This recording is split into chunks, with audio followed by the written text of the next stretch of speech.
রাজা এবং বৃদ্ধ মহিলা। একদা এক মহান রাজা ছিলেন। একদিন সে এক বনে বেড়াচ্ছিল। শীঘ্রই তিনি তার পথ হারিয়ে ফেলেন। তিনি পাহাড়ের চূড়া থেকে চারপাশ তাকালেন এবং আশেপাশে কোনো মানুষ গ্রাম বা দেখতে পেলেন না। অন্ধকার হয়ে আসছিল। কিছুক্ষণ পর অনেক দূর থেকে আলো জ্বলে উঠল। অতঃপর সে সেদিকে হাঁটা শুরু করলো এবং সে কিছুক্ষণের মধ্যে একটি কুঁড়ে ঘরে পৌঁছালো।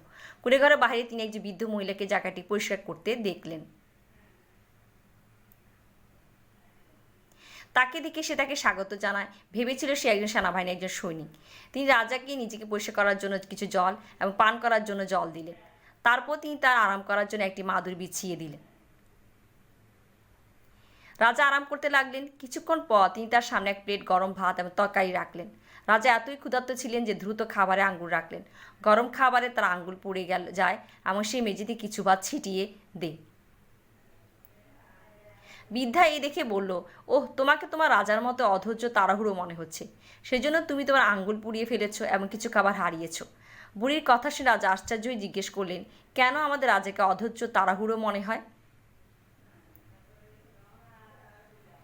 বৃদ্ধা মুচকি হেসে বোঝাতে লাগলেন, আমার প্রিয় পুত্র, আমাদের রাজা তার শত্রুর সব দুর্গ দখল করার বড় স্বপ্ন দেখছেন। তাতে সে সব ছোট দুর্গকে উপেক্ষা করে শুধু বিশাল দুর্গ দখলের দিকে মনোনিবেশ করছে। রাজা বৃদ্ধাকে বাধা দিয়ে বললেন, এটা ভালো কথা, তাতে সমস্যা কি? তিনি হেসে উত্তর দিলেন, দাঁড়াও আমার ছেলে, খাবার খেতে তোমার অধৈর্যের কারণে তুমি তোমার আঙ্গুল পুড়িয়ে কিছু খাবার নষ্ট করেছ।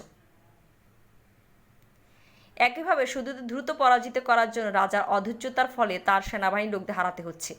এই কথা শুনে রাজা তার ভুল বুঝতে পারলেন এবং বুঝাতে পারলেন যে ধৈর্য ধরতে হবে এবং যে কোনো পরিস্থিতি তাড়াহুড়া করা থেকে বিরত থাকতে হবে।